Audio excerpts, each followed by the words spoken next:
दोस्तों, आज का टॉपिक जैसा कि आपको बता दें कि शुरू हो चुका है G20 समिट और आज ख़त्म हो जाएगा। इसके सारे कंक्लूजन जैसे कि जॉइंट कन्वेंशन पे कैसे भारत ने साइन किया, भारत की डिप्लोमेसी की कैसी जीत हुई, जो यूरोप, मिडिल ईस्ट और इंडिया कॉरिडोर है उसके बारे में हम आज जानेंगे। और ये जानेंगे कि भारत के बाद G20 की प्रेसिडेंसी किसको मिली है, जिसको जो कि ब्राज़ील है। तीसरा, पाकिस्तान G20 का पार्ट है कि नहीं है, और नहीं है तो क्यों नहीं है। और चौथा, जो कि चाइना से रिलेटेड है, Chinese president Xi Jinping Bharat में G20 को अटेंड करने क्यों नहीं आए। इसका कारण मीडिया में जो बताया जा रहा है वो है कि भारत का जो उल्टा मैप जो जारी किया गया था चाइना द्वारा, उसके कारण जी जिनपिंग नहीं आए। लेकिन इससे उलट बातें हैं, उनकी इंटरनल पॉलिटिक्स के कारण वो नहीं आए हैं G20 में। दोस्तों, शुरू करते हैं अपनी वीडियो। This is Prashant Singh, your personal knowledge booster from our amazing platform of current affair analysis named volcano information point. दोस्तों, सबसे पहला कि भारत मिडिल ईस्ट और यूरोप कॉरिडोर क्या है।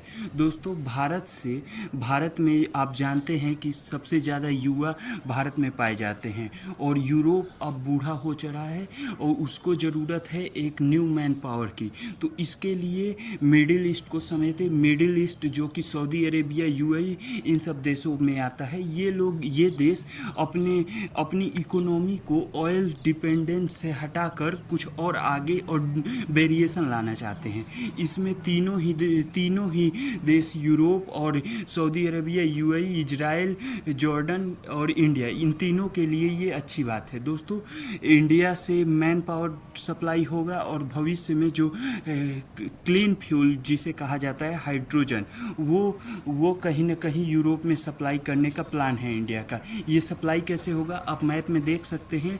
अरेबियन सी से होते हुए यूएई जाएंगे और यूएई से रेल नेटवर्क के थ्रू इजराइल, और इजराइल से फिर वही मेडिटेरियन सी के थ्रू यूरोप पहुंचेंगे। दोस्तों, ये रहेगा route map India, middle East और यूरोप।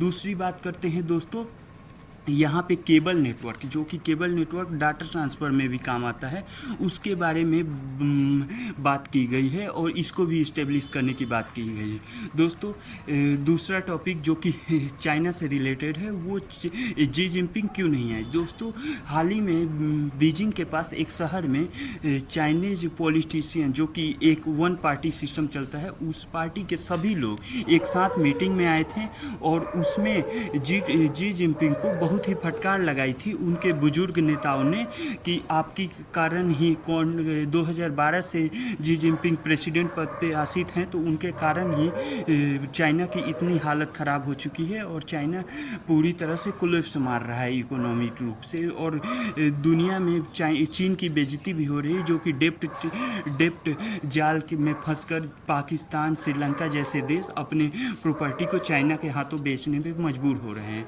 दोस्तों, इसके बाद बता दें कि ब्राज़ील को मिलने वाला है G20 की प्रेसिडेंसी। जैसे 2023 में भारत को मिला था, 2024 में ब्राज़ील करेगा। दोस्तों, चौथे पॉइंट, पाकिस्तान इसका पार्ट क्यों नहीं है। पाकिस्तान इसलिए पार्ट नहीं है दोस्तों, उसकी जो वर्ल्ड ओवरऑल जीडीपी है दुनिया की, उसमें वो पाकिस्तान काफ़ी निचले पायदान में पाया जाता है, इसलिए उसको नहीं शामिल किया गया है। और उसको शामिल करने के लिए उसको सबसे पहले अपने आतंकवाद से दूर होना पड़ेगा, जो शायद संभव नहीं है इस एरा में पाकिस्तान के लिए। दोस्तों, ये सब पिक्चर आप देख सकते हैं कि प्रधानमंत्री मोदी किस तरह अपने कल्चर को दिखाते हुए सबसे पहले राजघाट पे अपने जो राष्ट्र अध्यक्ष फ्रेंड थे उनके, जो हमारे देश में आए थे G20 के लिए मीटिंग के लिए, उनको राजघाट ले जाया गया। जस्टिन ट्रूडो हो, जो बाइडेन हो, इमानुएल मैक्रोन फ्रांस के राष्ट्रपति, जर्मनी के जो चांसलर हैं, जापान के प्राइम मिनिस्टर मिनिस्टर हो, इनके साथ द्रौपदी मुर्मू जी जो हमारी माननीय प्रेसिडेंट जी हैं, उनके द्वारा डिनर पे इनवाइट किया गया।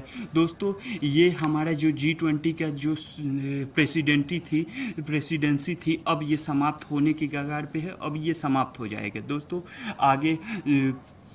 आगे की और अपडेट अगर आती है तो हम आपको ज़रूर लेके आएंगे। जय हिंद, नमस्कार दोस्तों, धन्यवाद।